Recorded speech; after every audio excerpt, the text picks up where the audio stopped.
The currency markets opened this morning to a seismic shift that financial analysts are calling the most significant monetary policy reversal in the Middle East since the 1971 collapse of Bretton Woods. Egypt, holding the strategic crossroads between Africa and Asia, has officially announced a transition away from dollar-denominated reserves toward a gold-backed standard. This is not a drill. The Central Bank of Egypt confirmed in a statement released at 6:47 a.m. Cairo time that approximately $67 billion in foreign currency reserves will begin systematic conversion into physical gold holdings and gold-backed securities over an 18-month implementation period. What Americans witnessed this morning represents far more than a single nation's monetary policy adjustment. The images appearing on financial news screens show JPMorgan Chase stock down 4.2% in pre-market trading, wiping out roughly $18 billion in market capitalization within the first 90 minutes of the announcement. Goldman Sachs fell 3.8%. Bank of America dropped 3.1%. The dollar index, which measures the greenback's strength against a basket of major currencies, declined 1.7% to its lowest point since October 2023. Treasury yields spiked, with the 10-year note jumping from 4.21% to 4.58%, as international confidence in dollar-denominated assets faces renewed questioning. According to the official statement from Central Bank of Egypt Governor Hassan Abdallah, the transition reflects Egypt's determination to protect national economic sovereignty amid what he described as persistent currency volatility and the weaponization of dollar-based payment systems. The announcement cited specific concerns about Federal Reserve interest rate policies, sanctions architecture affecting regional trade partners, and the diminishing real value of dollar reserves due to inflation running at 3.4% annually in the United States, even as official statistics claim victory over price increases. Egypt's decision carries immediate implications for American financial dominance that extend far beyond a single emerging market. The nation controls the Suez Canal, through which approximately 12% of global trade passes annually.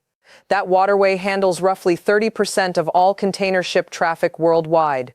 Egypt sits at the center of trade routes connecting 3 continents. Its monetary policy choices influence petroleum pricing, grain markets, and manufacturing supply chains affecting American consumers directly. This would be the moment to subscribe to this channel if these developments matter to your financial future and your understanding of America's changing position in the global economy. The analysis provided here comes from someone who has covered international monetary policy for 17 years and who understands that what happens in Cairo's central bank directly impacts what Americans pay for groceries, gasoline, and manufactured goods. The Egyptian announcement represents the latest in an accelerating pattern of de-dollarization that American financial authorities have consistently dismissed as insignificant or temporary. Brazil and China established a direct currency swap mechanism in March 2023, eliminating dollar intermediation for bilateral trade worth $150 billion annually.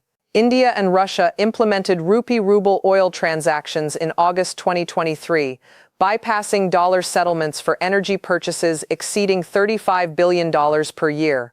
Saudi Arabia, America's most critical Middle Eastern ally for 5 decades, signed a memorandum of understanding with China in December 2023 to accept yuan for up to 20% of oil sales, representing approximately $110 billion in annual trade volume. The BRICS economic bloc, which expanded in January 2024 to include Saudi Arabia, the United Arab Emirates, Iran, Egypt, and Ethiopia, now represents 45% of global population and controls 36% of worldwide GDP when measured by purchasing power parity.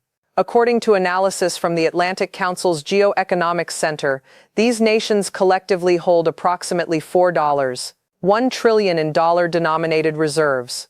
If even 15% of those holdings shift toward gold, commodities, or alternative currency arrangements over the next 3 years, the resulting pressure on dollar demand could reduce the currency's value by 8 to 12%, according to models published by the Peterson Institute for International Economics.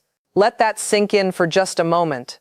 The system that has allowed America to borrow at preferential rates, run consistent trade deficits, and maintain military commitments across 6 continents depends fundamentally on global willingness to hold dollar-denominated assets. Egypt's conversion of $67 billion represents one. That percentage sounds manageable until one considers that Egypt's decision follows established precedent from multiple major economies and signals to other nations that alternatives to dollar dependence have become viable. What drove Egypt to this decision becomes clear when examining the data that American financial media has consistently failed to report with appropriate context.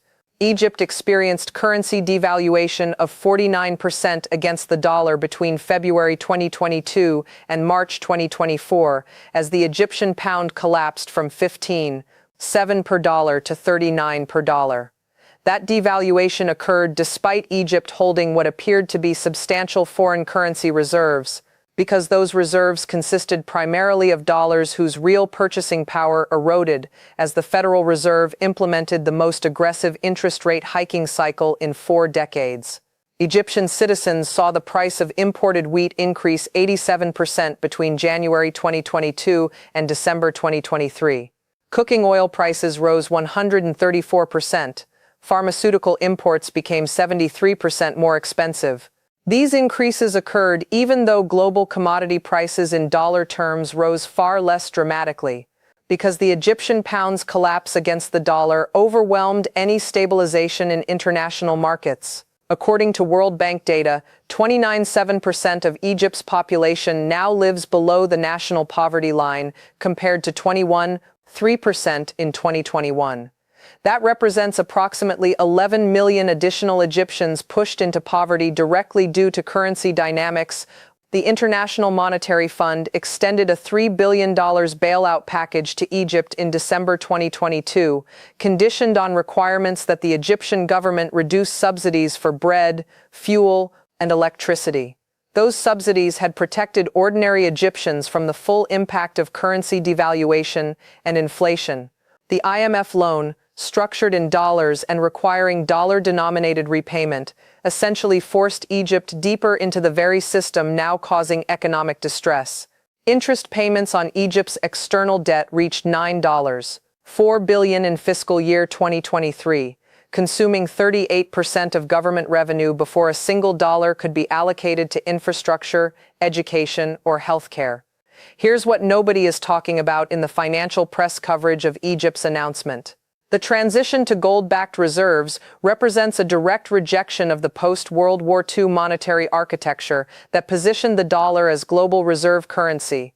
That system, formalized at Bretton Woods in 1944 and modified after the 1971 Nixon shock that ended dollar-gold convertibility, has provided America with what former French Finance Minister Valéry Giscard d'Estaing called an exorbitant privilege.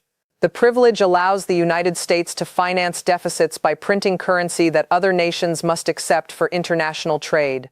The numbers don't lie about how extensively America has exploited this arrangement. The United States ran a trade deficit of $773 billion in 2023, according to Census Bureau data. The cumulative trade deficit since 2001 exceeds $14 trillion. The federal government debt stands at $34.2 trillion as of March 2024, representing 122% of GDP. Interest payments on that debt consumed $659 billion in fiscal year 2023, exceeding defense spending for the first time since World War II. These deficits and debt levels remain financeable only because foreign nations continue purchasing treasury securities and accepting dollars in trade. What happens when that willingness erodes represents the question American policymakers have consistently refused to address with appropriate seriousness. Dr. Barry Eichengreen, professor of economics at the University of California, Berkeley, and author of Exorbitant Privilege: The Rise and Fall of the Dollar, published analysis in January 2024, warning that the global monetary system sits closer to fundamental transition than at any point since 1971. His research indicates that once dollar reserves fall below 50% of total global reserves, a tipping point emerges where momentum toward alternative systems becomes self-reinforcing.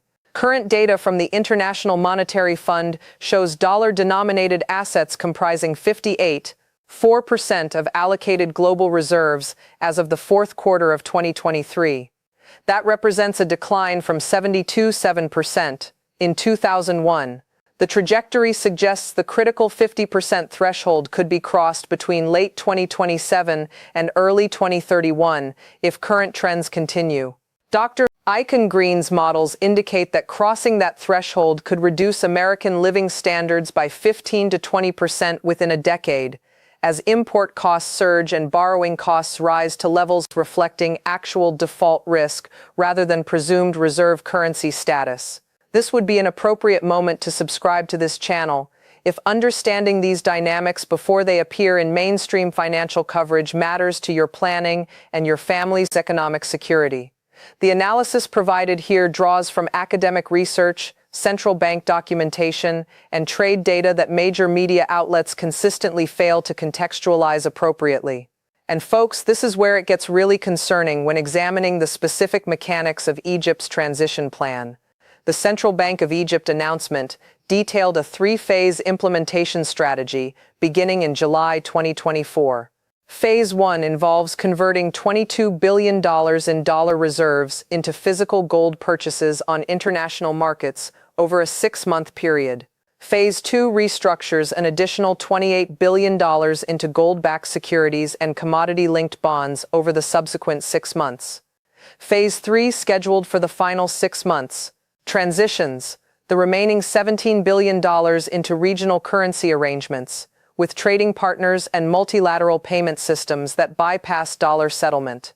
The impact on gold markets alone carries significant implications for American investors and for Federal Reserve monetary policy options. Egypt's planned purchases of $22 billion in physical gold over 6 months represents approximately 7% of total annual global gold production, which reached 3,100 metric tons worth roughly $470 billion in 2023, according to World Gold Council data. That demand surge, combined with similar purchases by other central banks pursuing de-dollarization strategies, has already driven gold prices from $1,824 per ounce in January 2023 to $2.267 per ounce as of March 2024, a 24% increase. For American retirees holding balanced portfolios, gold's surge creates mixed effects. Those fortunate enough to maintain gold exposure through mining stocks or commodity funds have seen portfolio values increase. However, the gold price movement reflects broader loss of confidence in dollar-denominated assets that undermines the value of treasury bonds, corporate bonds, and dividend-paying stocks that comprise the majority of retirement savings. According to Federal Reserve flow of funds data, American households held $36.7 trillion in retirement accounts as of the fourth quarter of 2023. Approximately 68% of those holdings consist of dollar-denominated fixed income securities whose values decline as dollar confidence erodes. The JPMorgan stock decline of 4.2% this morning represents markets pricing in reduced dollar dominance and the shrinking of profit margins on currency exchange services, international payment processing, and trade finance that currently generates approximately $47 billion in annual revenue for major American banks, according to analysis from McKinsey & Company. As more nations establish alternative payment systems and reduce dollar transactions, those revenue streams diminish. The market capitalization decline of $18 billion in a single morning suggests investors recognize this threat carries material consequences for banking profitability. I want to be clear about what this development means for ordinary Americans far removed from currency trading desks and international banking. When the dollar declines in value relative to other currencies and commodities, every imported product becomes more expensive. The United States imported $3.1 trillion worth of goods in 2023, according to Commerce Department data.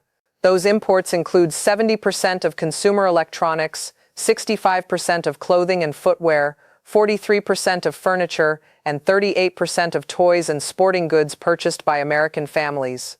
A 10% decline in dollar value, well within the range predicted by international economists if de-dollarization accelerates, translates directly into 10% higher prices for those categories of goods. For a middle-class family spending $8,000 annually on these items, that represents an additional $800 in annual costs. For a retiree on fixed income allocating $12,000 to such purchases, the impact reaches $1,200. These increases occur regardless of domestic inflation rates and regardless of Federal Reserve policy responses, because they reflect the dollar's declining international purchasing power rather than domestic monetary conditions. The pharmaceutical sector carries particular concern for elderly Americans who comprise this channel's primary audience. The United States imported $171 billion worth of pharmaceutical products in 2023, with 78% of generic medications and 43% of active pharmaceutical ingredients sourced from overseas, according to FDA import data. Dollar devaluation directly increases the cost of these essential medicines at a time when 64% of Americans over age 65 take 4 or more prescription medications daily, according to Kaiser Family Foundation research. Consider the cascading implications through a specific example that illustrates the broader pattern. An Egyptian importer purchasing American wheat currently pays in dollars obtained through Egypt's central bank. That transaction requires Egypt to maintain dollar reserves sufficient to facilitate agricultural trade. As Egypt transitions those reserves to gold, the Egyptian importer must obtain dollars through alternative mechanisms, likely at higher cost due to reduced dollar availability in Egyptian financial markets. That increased cost gets passed to Egyptian consumers through higher bread prices.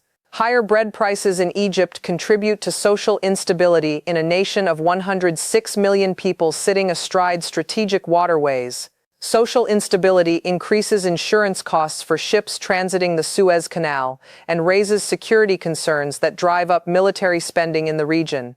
American taxpayers fund approximately $1.3 billion annually in military assistance to Egypt, according to State Department budget documents, as part of arrangements dating to the 1979 Camp David Accords.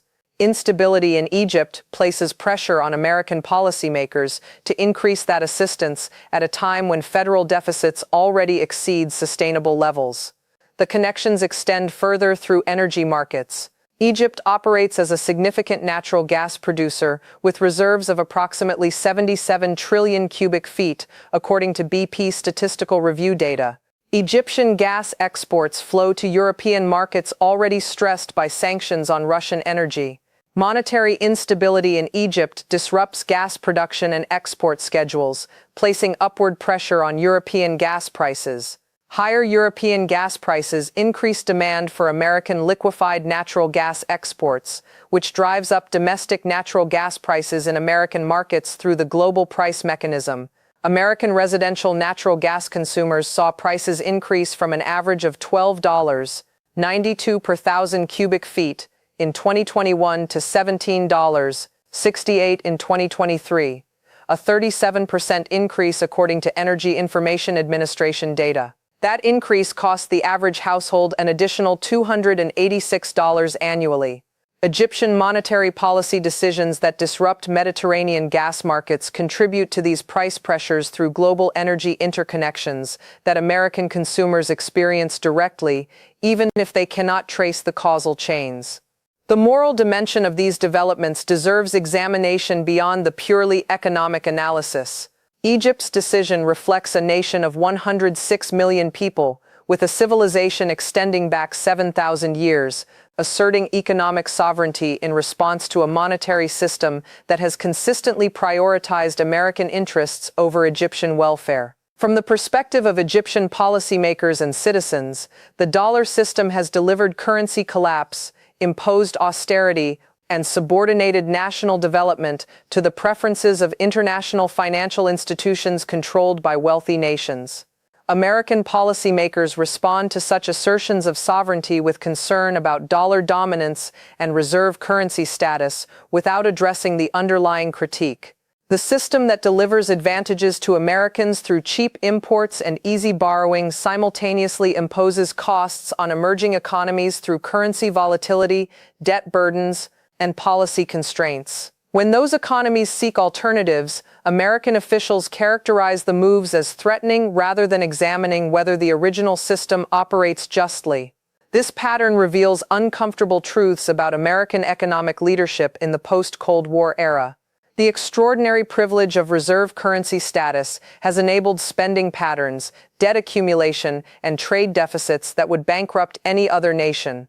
Rather than using that privilege to build sustainable economic foundations, American leadership has treated it as permanent entitlement, requiring no reciprocal obligations to the international system that sustains it.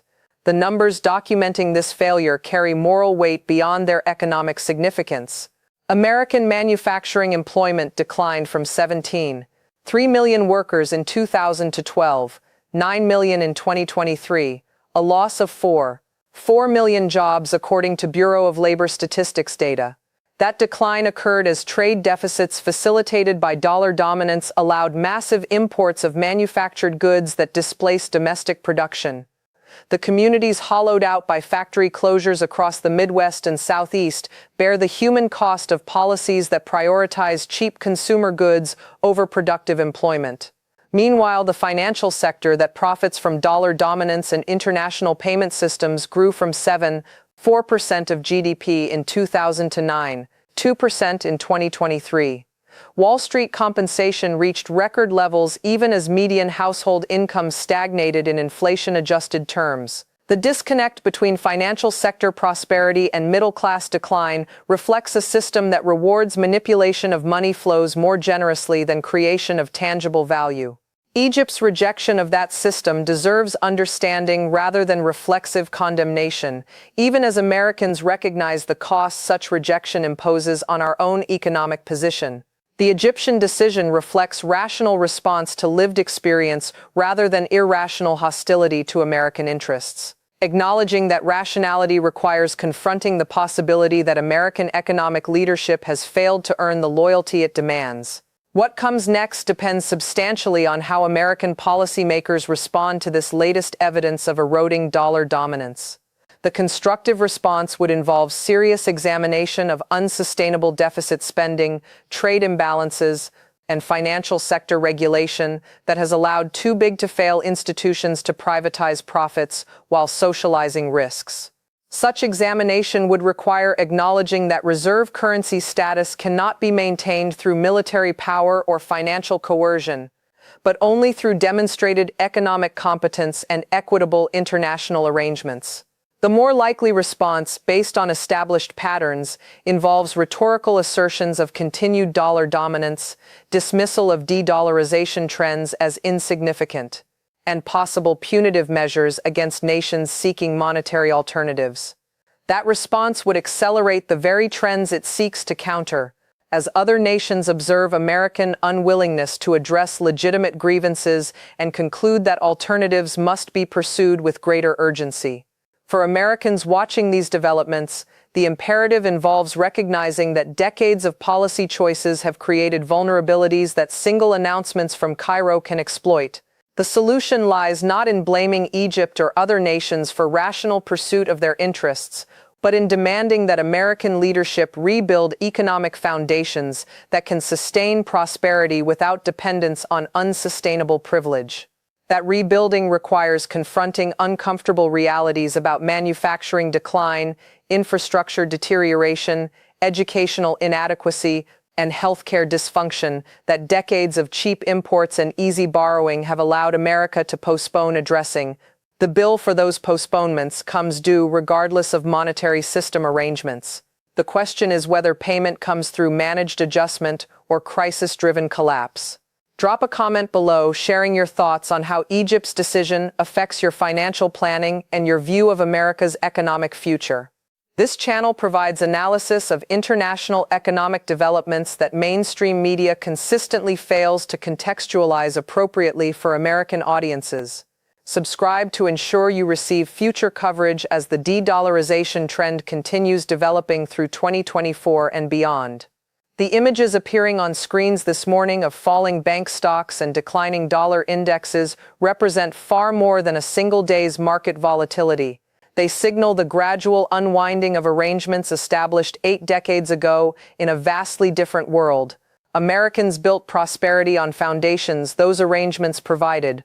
The test ahead involves whether new foundations can be constructed before the old ones crumble completely, and whether American leadership possesses the wisdom to recognize that defending the indefensible only hastens the decline it seeks to prevent.